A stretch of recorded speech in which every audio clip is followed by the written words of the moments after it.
आगामी लोकसभा निवडणुकीत एकनाथ शिंदे कुठेही दिसणार नाहीत। परभणीत ठाकरे गटाचे आमदार राहुल पाटील यांचा मुख्यमंत्र्यांवर निशाणा, तर मवियाचे 48 पैकी 40 खासदार निवडून येतील, राहुल पाटील यांनी व्यक्त केला विश्वास। महानंदाबाबत सरकार पुन्हा गुजरात समोर नतमस्तक, हा निर्णय दूध उत्पादक शेतकऱ्यांचं कंबरडं मोडणारा। काँग्रेस नेते विजय वडेट्टीवारांचा सरकारवर निशाणा, तर महानंदचा करार रद्द करत दूध संघाला सरकारने मदत करावी, वडेट्टीवारांची मागणी।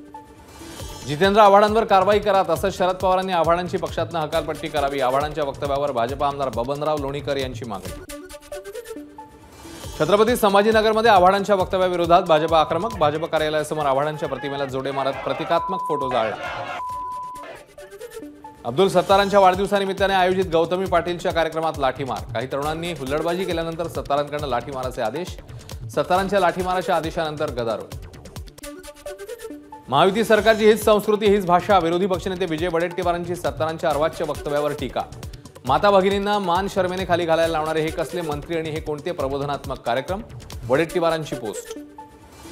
सिल्लोडमधल्या घटनेवर सत्तारांकडून दिलगिरी व्यक्त, लाठीमार करण्याचे आदेश देताना वापरलेली भाषा ग्रामीण, कुणाच्या भावना दुखावल्या असतील तर दिलगिरी व्यक्त करतो, सत्तारांची प्रतिक्रिया। केळी पीक विमा रक्कम मिळेपर्यंत राजकीय नेत्यांना गावबंदी, रावेर तालुक्यातील तांदलवाडी येथील शेतकऱ्यांनी घेतला निर्णय, तांदळवाडी येथील केळी उत्पादक शेतकऱ्यांच्या बैठकीत निर्णय। परभणीतील काँग्रेसच्या आजी माजी नगरसेवकांचा शिवसेनेत प्रवेश, मुख्यमंत्र्यांच्या उपस्थितीत 50 पेक्षा जास्त आजी माजी नगरसेवक शिवसेनेत दाखल। एबीपी माझा, उघडा डोळे बघा नीट।